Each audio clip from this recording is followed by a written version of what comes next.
This is my 2001 Jeep Grand Cherokee. We're currently building this as the car I wish I could have built when I had my first car, which was also a Grand Cherokee.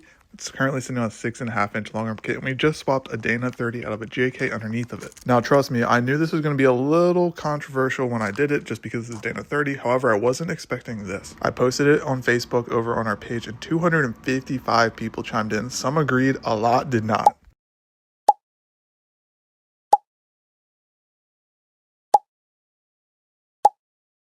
Some even said that you could build a Dana 60 for the same price, which is a crazy claim because you can't. Now, before you comment, yes, strength-wise, they're not comparable at all. Capability-wise, they're really not comparable. Don't get me wrong, I do see some of your points.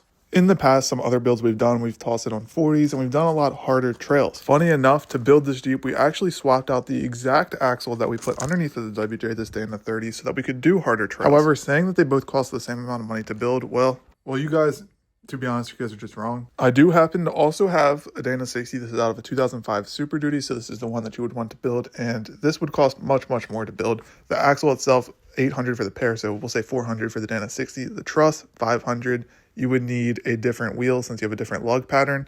Obviously, you're going to want beadlocks if you're doing tons, so another, $2,000 to $3,000, depending on the wheels. You're going to need new steering, another $1,000 locker, air compressors, another $1,500 to $2,000. So we're already way over the Dana 30 swap, but we're not even done. So if you want to run a bigger tire, which you're going to have to do to clear these massive diffs, you're probably going to want 40s. That's another $2,500 to $3,000 there. RCV axle shafts, another $3,000 just the front, and we're not even onto the back axle yet. As you can see, it adds up really quickly. Now, sure, you could toss this in underneath the Jeep stock, so then you just need the housing, the truss, steering, wheels, tires, and all of those things, but that's still a lot more than the Dana 30 build.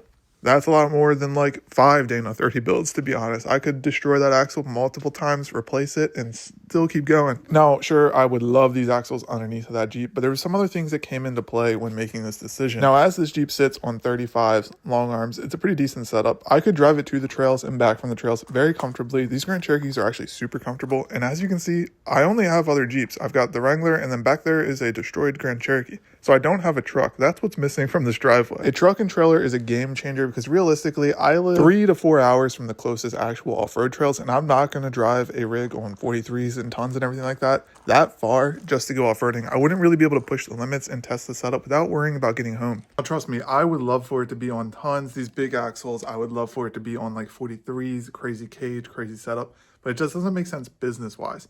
This channel has to generate money between any of the social media platforms. It just does not make sense to do. At least not at this point in time. I need a house, I need a shop, I need a truck and trailer before we can really build some crazy rig like that. Now, sure, if those break, I'm not going to argue too much. It'd probably be the time to put it on tons.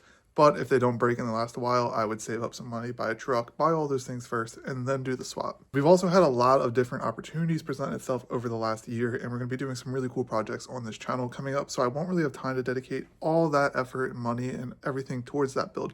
We got some other builds we're going to have to be working on, some other projects we're going to be working on and documenting the whole thing, so make sure you guys stay tuned for that. But it just does not make sense at this point in time, and funds-wise, those Dana 30 and Dana 44 come out of the JKU so cheap to build.